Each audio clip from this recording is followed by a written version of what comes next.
Bienvenue à tous, c'est Info Soir. Voici les titres de ce jeudi. Le bilan de l'échouement d'une embarcation de fortune la semaine dernière au large de la côte de Mohammedia grimpe à 16 morts. Un nouveau corps des victimes de ce drame a été retrouvé très tôt ce matin aux alentours de la plage de Chehdia à Ain Sebaa à Casablanca. C'est dans un contexte fébrile que la campagne électorale pour le second tour de la présidentielle a démarré en Tunisie. Le scrutin, à l'issue incertaine prévue le 13 octobre, opposera l'universitaire Kais Saïd et Nabil Karoui, candidat toujours en prison. La nouvelle carte nationale d'identité électronique sera lancée l'an prochain. La CNIE sera délivrée également aux mineurs. Pour vous présenter les caractéristiques de ce nouveau document officiel, notre équipe s'est rendue aux Journées Portes Ouvertes de la DGSN organisée à Tanger. À la fin de cette édition, Samia Halissi nous rejoindra dans sa chronique culturelle. Elle nous présentera un spectacle très drôle, inspiré d'anecdotes vécues et de sujets de société. S'il y a moi, il y a toi. Après le succès de leur tournée mondiale en janvier dernier au Canada et aux États-Unis, les Inqualifiables poursuivent leur épopée humoristique à travers les principales villes du royaume. Madame, Monsieur, bonsoir. Le bilan de l'échouement d'une embarcation de fortune la semaine dernière au large de la côte de Mohammedia grimpe à 16 morts. Un nouveau corps des victimes de ce drame a été retrouvé très tôt ce jeudi matin aux alentours de la plage Chehdia à Ain Sebaa à Casablanca. Selon les autorités locales, les recherches se poursuivent afin de retrouver d'éventuelles autres personnes portées disparues. Selon le témoignage des 3 personnes survivantes à cette tragédie, entre 40 et 50 candidats à l'émigration clandestine se trouvaient à bord de l'embarcation pneumatique. Et la majorité des passagers du Zodiac sont originaires de la région de Qla'at Srarna. Nous avons voulu comprendre comment tous ces jeunes ont rejoint Znata, qui leur a promis l'illusion de l'Eldorado européen, qui se cache derrière ces réseaux de passeurs. Autant de questions auxquelles a tenté de répondre Hassan Lohmadi dans cette enquête réalisée avec Aïssa Maïsoul et Aziz Majid. Le récit est de Mehdi Soufiane. Âgé de 27 ans, ce jeune homme est heureux de retrouver sa famille au Douar el-Melh dans la région de Qla'at Srarna. Il est l'un des rares survivants de la tragédie de Znata.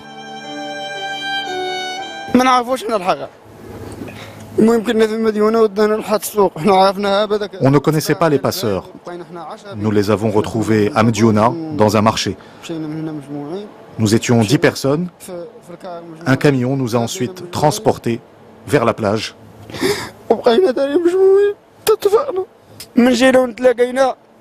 Il y avait une embarcation et des bidons d'essence. Cette tentative d'émigration clandestine a eu lieu à partir de Znata dans la nuit de vendredi à samedi dernier. Samedi matin, 5 corps sont retrouvés sur la plage de Ain Harrouda suite au naufrage de l'embarcation. 3 personnes ont survécu et les familles des disparus partagent la même angoisse. Tous les moyens sont alors immédiatement mobilisés pour retrouver d'autres survivants. Face à l'efficacité de la stratégie menée pour le contrôle du littoral au niveau des provinces du Nord et des provinces du Sud, les réseaux de passeurs ont décidé de mener des tentatives à partir d'autres régions, et cela en mettant en danger la vie des candidats à l'émigration clandestine. Une enquête a été ouverte après le drame de Znata. Il s'agira d'en déterminer avec précision les origines et les circonstances. Sous la supervision du parquet général, il a été procédé à l'arrestation de 7 personnes.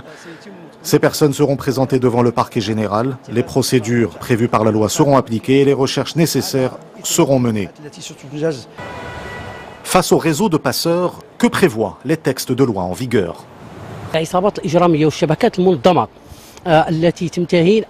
Les bandes criminelles et les réseaux organisés impliqués dans ce genre d'affaires risquent des amendes et des peines de prison allant de 10 à 15 ans. Si un décès est constaté, la peine prévue est la prison à perpétuité. Dans la région de Ain Harrouda, un nouveau corps a été retrouvé aujourd'hui portant à 16 le nombre de victimes. Les recherches se poursuivent toujours pour retrouver des disparus. Selon les témoignages des survivants, entre 40 et 50 personnes se trouvaient à bord de l'embarcation. L'explosion des flux migratoires clandestins est un défi majeur pour les pays des deux rives de la Méditerranée. Plus de 1000 migrants et réfugiés sont morts en mer Méditerranée cette année, et ce pour la 6e année consécutive. L'Agence des Nations Unies pour les réfugiés, le HCR, a appelé les États membres de l'Union européenne à réactiver les opérations de recherche et de sauvetage et à reconnaître le rôle crucial des navires, des groupes d'aide pour sauver des vies en mer. Direction la France, où 4 policiers ont été tués lors d'une agression à l'arme blanche. Une attaque au couteau perpétrée à l'intérieur de la préfecture de police de Paris par un employé qui a été ensuite abattu par les forces de l'ordre pour des motifs encore indéterminés. Le président Emmanuel Macron s'est rendu sur place. L'assaillant, âgé de 45 ans, abattu dans la cour de la préfecture, travaillait à la direction du renseignement de la préfecture de police au service informatique et souffrait d'un handicap. C'est dans un contexte fébrile que la campagne électorale pour le second tour de la présidentielle a démarré ce jeudi en Tunisie. Le scrutin, à l'issue incertaine prévue le 13 octobre, opposera l'universitaire Kais Saïd et Nabil Karoui, candidat toujours en prison. L'homme d'affaires est accusé de blanchiment d'argent et fraude fiscale. Les développements avec Mamadou Diaye. Dernière ligne droite de la présidentielle tunisienne, un scrutin qui se déroule dans un contexte hors du commun. L'un des deux candidats en lice pour ce dernier face-à-face est toujours en détention. Comment assurer une égalité des chances entre les deux candidats? Le camp de Nabil Karoui renvoie l'interrogation à l'instance en charge de l'organisation des élections. Celle-ci évoque le respect du calendrier électoral fixé par la constitution tunisienne. Impossible alors de faire machine arrière. L'instance a fait tous les efforts possibles à ce sujet, mais notre engagement à obtenir les résultats des élections dans les délais précisés par la Constitution nous oblige à continuer le chemin et que chacun assume ses responsabilités. Le second tour s'annonce serré entre les deux prétendants au fauteuil présidentiel. Au premier tour, les deux candidats étaient au coude à coude avec 18,4% pour le professeur de droit Kais Saïd contre 15,58% pour l'homme d'affaires Nabil Karoui. En Irak, la colère explose contre la corruption et le chômage. Depuis mardi, des manifestations ont éclaté un peu partout dans le sud du pays, y compris à Bagdad, suscitant une violente réaction des forces de l'ordre. 11 personnes ont été tuées hier soir, bilan qui porte à 25 le nombre de morts depuis le début de cette vague de contestation sans précédent contre le gouvernement de Abdul Mahdi. Un couvre-feu est en vigueur depuis 5 heures ce matin à Bagdad, la capitale. Retour à l'actualité nationale avec la réunion hebdomadaire des membres de l'exécutif. Le Conseil de gouvernement a adopté ce jeudi un projet de décret sur l'augmentation des allocations fournies aux victimes d'accidents de travail et de maladies professionnelles, présenté par le ministre du Travail et de l'Insertion professionnelle. Ce projet de décret vise à améliorer la situation sociale des bénéficiaires de ces allocations, et ce, en augmentant de 20% les montants des allocations versées. C'est un geste solidaire essentiel, un acte qui peut sauver des vies, le don du sang. Face au manque de volontaires, certains centres de transfusion à travers le royaume tirent la sonnette d'alarme. Si on prend l'exemple de Casablanca, plus de 400 poches sont chaque jour nécessaires pour répondre aux besoins des hôpitaux et des cliniques. Et si dans les métropoles, la culture du don n'est pas très ancrée, les donneurs sont beaucoup plus nombreux dans certaines régions. Exemple à Rachidia avec ce reportage de Aïd Samataam sur un récit de Sarah Jebri. Chaque mois, le centre de transfusion sanguine de Rachidia reçoit pas moins de 500 donneurs, l'équivalent de 10 000 poches de sang fournies par an. Ce qui permet à cette structure de répondre aux besoins accrus en produits sanguins labiles de 8 provinces. C'est mon premier don de sang. C'est un geste simple qui peut sauver des vies. C'est la deuxième fois que je donne mon sang, ma sœur en est à son 5e don. Il faut le faire par solidarité avec les personnes qui en ont besoin. Les donneurs occasionnels représentent près de 55% des dons. Les fidéliser constitue un enjeu majeur pour le centre afin d'assurer un approvisionnement suffisant et sécurisé. Nous menons aussi des actions de sensibilisation auprès des donneurs volontaires occasionnels pour qu'ils puissent régulariser leurs dents. D'ailleurs, plusieurs collectes sont organisées tout au long de l'année en partenariat avec la société civile pour alimenter le stock en produits sanguins, mais aussi pour encourager les citoyens à devenir des donneurs réguliers, surtout ceux porteurs de groupes sanguins rares. C'est un premier pas vers l'identité numérique. La nouvelle carte nationale d'identité électronique sera lancée l'an prochain. La CNIE sera délivrée également aux mineurs. Pour vous présenter les caractéristiques de ce nouveau document officiel, notre équipe s'est rendue aux journées portes ouvertes de la DGSN organisées à Tanger. Reportage Sder Benzina et Falid Reitou sur un commentaire de Oussama Bkali. Une simple pression du doigt sur ce scanner ou faire passer sa carte nationale d'identité électronique sur un lecteur standard pour comprendre la portée de cette innovation. Cette nouvelle génération des documents administratifs devrait simplifier la vie des Marocains. On a aussi introduit de nouveaux éléments de sécurité. Alors, c'est quoi les éléments de sécurité? C'est des petits éléments qu'on a mis un petit peu partout dans la carte afin de pouvoir l'identifier facilement, l'authentifier. C'est-à-dire, maintenant, on a démocratisé ce contrôle. Chaque citoyen peut, en tenant une carte dans sa main, voir est-ce que c'est une carte, une vraie carte ou pas. Parmi les caractéristiques les plus importantes de cette nouvelle carte d'identité, il y a la possibilité de lecture du document de la part des institutions privées et publiques pour protéger l'identité numérique des citoyens.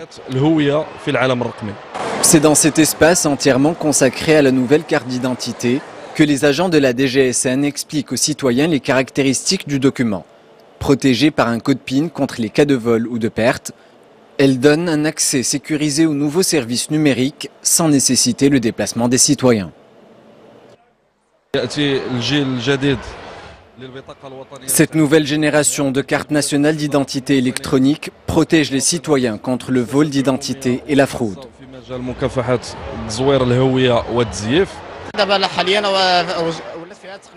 Cette technique de protection de la carte par un code PIN va réduire les cas de fraude.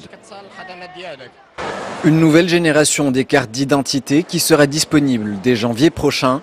Les citoyens n'auront pas d'obligation pour changer de carte, sauf s'ils souhaitent profiter des avantages de cette innovation. Exposer la vision du royaume et l'expérience marocaine en matière de diversité religieuse et culturelle. Rabat abrite la première conférence régionale sur la protection du patrimoine culturel des communautés religieuses. Reportage Abdelhafed Lemnour, le récit est de Izza Sharqi. Assurer la préservation du patrimoine des différentes communautés religieuses, tel est l'objectif de cette première conférence dédiée à l'héritage religieux. Un débat auquel ont participé plusieurs experts et représentants des 3 religions monothéistes qui n'ont pas manqué de rappeler l'expérience réussie du Maroc en matière de tolérance et de diversité culturelle. À cette occasion, j'ai pu présenter le programme de l'initiative de Sa Majesté le Roi, que Dieu l'assiste, pour la préservation et la réhabilitation du patrimoine juif marocain. Et je pense que ça a été une des clés du fait que le Maroc est devenu l'exemple des pays qui non seulement parlent, mais qui agissent. Cette rencontre a également été l'occasion pour les participants de débattre d'actions à mener pour une meilleure protection des libertés individuelles et une coexistence pacifique des communautés religieuses à travers le monde. Une consécration du rôle important et des actions qui sont faites par le Maroc dans ce domaine, mais également c'est une opportunité pour échanger entre les différents pays ici aujourd'hui participants pour, disons, mener des actions communes de la coopération régionale et interrégionale. Au cœur des interactions spirituelles et culturelles, le Maroc a toujours tenu à protéger l'héritage religieux, notamment à travers la rénovation des mosquées et la réhabilitation des cimetières juifs et des synagogues. C'est l'heure à présent de voyager à travers la planète culture avec, comme tous les jeudis, la chronique de Samia Halissi. Samia, bonsoir. Bonsoir. Alors on commence, Samia, avec un très bel événement, un bel hommage à l'écriture et à la lecture.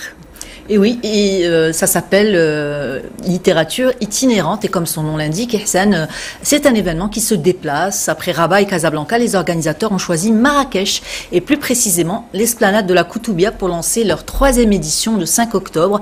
Un des temps forts cette année sera le prix de la nouvelle, un concours qui s'adresse aux 18-30 ans et dont l'objectif est d'encourager la création littéraire et de découvrir de nouveaux talents. Plusieurs dizaines d'écrivains vont donc investir la cité ocre et et attendent un public nombreux pour partager leur amour des lettres.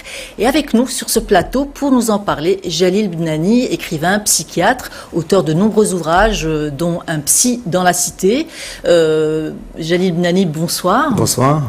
Donc le 5 octobre prochain s'ouvre à Marrakech les littératures itinérantes. Pourquoi avoir choisi ce titre d'itinérance pour un salon littéraire? Comme son nom l'indique, voilà, c'est une édition du livre, c'est une fête du livre, ce n'est pas un salon, et qui voyage, puisque après Rabat et Casablanca, c'est à Marrakech, et donc c'est un événement qui va à la rencontre du public, et en cela il est itinérant, et comme ça concerne justement, comme vous l'avez dit, 40 auteurs, les auteurs sont des créateurs, et au fond, il va s'apparenter à la question de l'art, puisque l'art et les expositions voyages sont itinérantes, et là c'est le livre aussi qui l'est. Et il y a aussi un concours pour les jeunes, le prix de la jeunesse des 18-30 ans. Est-ce que vous avez reçu beaucoup de candidatures, il y a une cinquantaine de candidatures, et donc un prix sera décerné en arabe et en français, et évidemment le but est d'encourager les jeunes à écrire et de révéler des talents, parce que l'écriture, bon, c'est un exercice, mais c'est aussi voilà, un désir, et c'est aussi des découvertes, bon, pour le jeune qui écrit, et puis pour son entourage, pour le lecteur. Il y a aussi un point très important, c'est que le théâtre de cet événement est l'esplanade de la Koutoubia, qui autrefois était un souk de marchands de livres, de vieux manuscrits. Est-ce que c'est un clin d'œil à l'histoire, une façon un peu de faire revivre le patrimoine? Absolument, puisque bien sûr, Koutoubia, comme son nom l'indique, voilà, c'était un marché des livres, c'était des marchands de manuscrits, et donc qui s'était installé donc dans ce lieu, et donc c'est une façon de faire revivre, de redonner de l'âme à un lieu donc qui a une histoire millénaire, et ça c'est bien sûr très heureux. C'est pour ça que c'est une fête aussi, hein.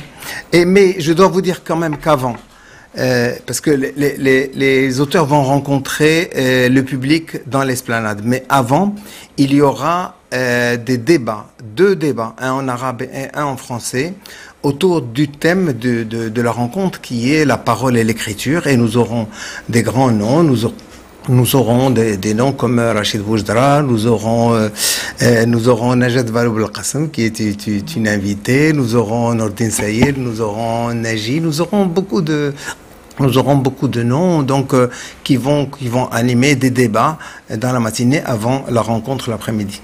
Est-ce que organiser cet événement sur la place publique, est-ce que c'est aussi un moyen de démocratiser la littérature, de pouvoir toucher un petit peu toutes les franges de la population? Vous savez, moi je considère qu'il y a des potentiels.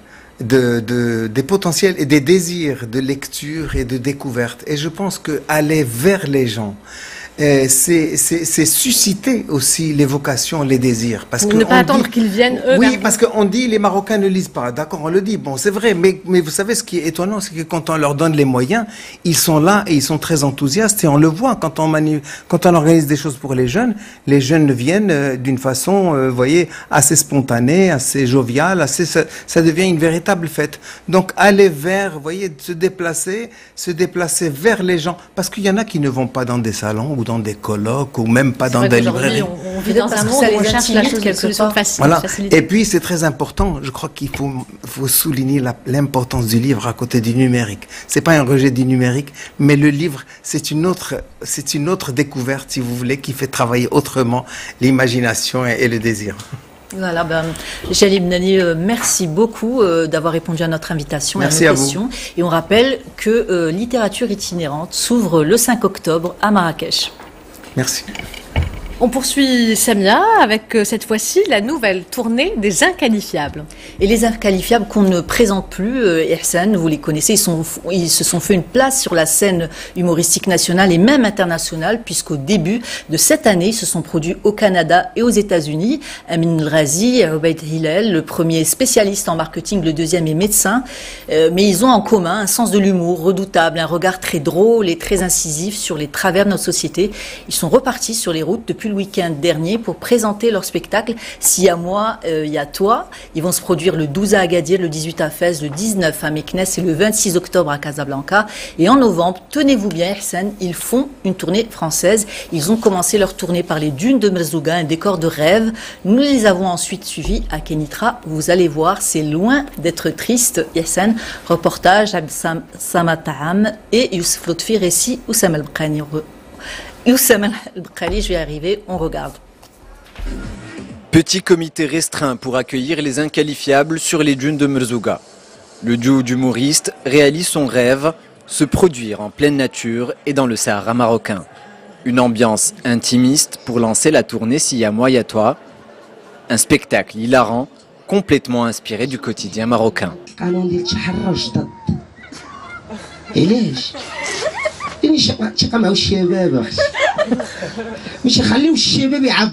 Quoi de plus beau que de jouer dans cet espace, et aussi ça rejoint le fait de représenter l'unité nationale de notre pays. On en est vraiment très fiers. C'est vrai que c'est pas évident dans des conditions pareilles. Le désert, le climat il est magnifique, mais il y a eu pas mal de perturbations. D'où la raison pourquoi on a décidé de jouer dans un cadre un peu plus restreint. Mais tout cela n'empêche pas que le public ici à Merzouga nous a très bien accueillis. Et on retrouve Amine et Oubaïd cette fois sur les planches du centre culturel de Knetra.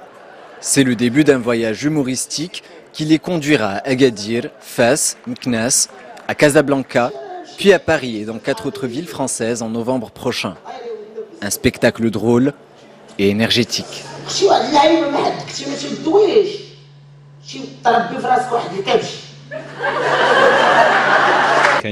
Ils ont été très drôles, on a beaucoup ri, ils ont fait des sketchs très inspirés du réel.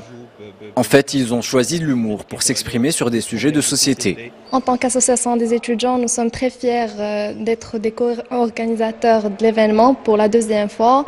Alhamdoulilah, tout se passe très bien.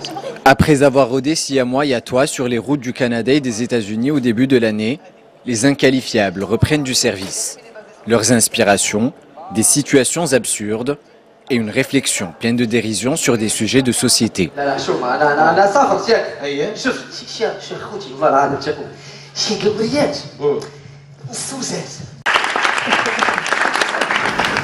Et on termine, Samia, comme d'habitude, avec votre agenda. Et on commence en beauté, Ihsan, avec un magnifique festival, le festival du flamenco du 5 au 27 octobre dans les instituts Cervantes de Rabat, Casablanca et Tétouan. Pour la 4e année consécutive, l'Orchestre Philharmonique du Maroc présente une série de concerts sur le thème des religions à l'unisson. Du 8 au 14 octobre à Casablanca, Rabat, Marrakech et Tanger. Oujda accueille le Salon maghrébin du livre du 9 au 13 octobre. Les 11 et 12 octobre, c'est la Casa Fashion Week dans la métropole. Et enfin, une bonne nouvelle pour les amateurs de musique électronique, le Moga Festival se produit du 11 au 13 octobre à Essaouira, Ihsan. Merci Samia, on se retrouve la semaine prochaine pour une nouvelle chronique culturelle. Avant de nous quitter, je vous rappelle l'une des principales informations de ce journal. Le bilan de l'échouement d'une embarcation de fortune la semaine dernière au large de la côte de Mohammedia grimpe à 16 morts. Un nouveau corps des victimes de ce drame a été retrouvé ce matin aux alentours de la plage de Chahdia à Casablanca. La majorité des passagers du Zodiac sont originaires de la région de Qalat Srarna et selon les autorités locales, les recherches se poursuivent afin de retrouver d'éventuelles autres personnes portées disparues. C'est la fin de cette édition. L'information se poursuit sur notre site 2m.ma et sur l'application My2M. Le prochain journal El Massaïa vous sera présenté par Hicham Ghalfaoui demain à cette même place. Mehdi Soufiane. Quant à moi, j'aurai le plaisir de vous retrouver lundi. En attendant, portez-vous bien et excellente soirée à tous.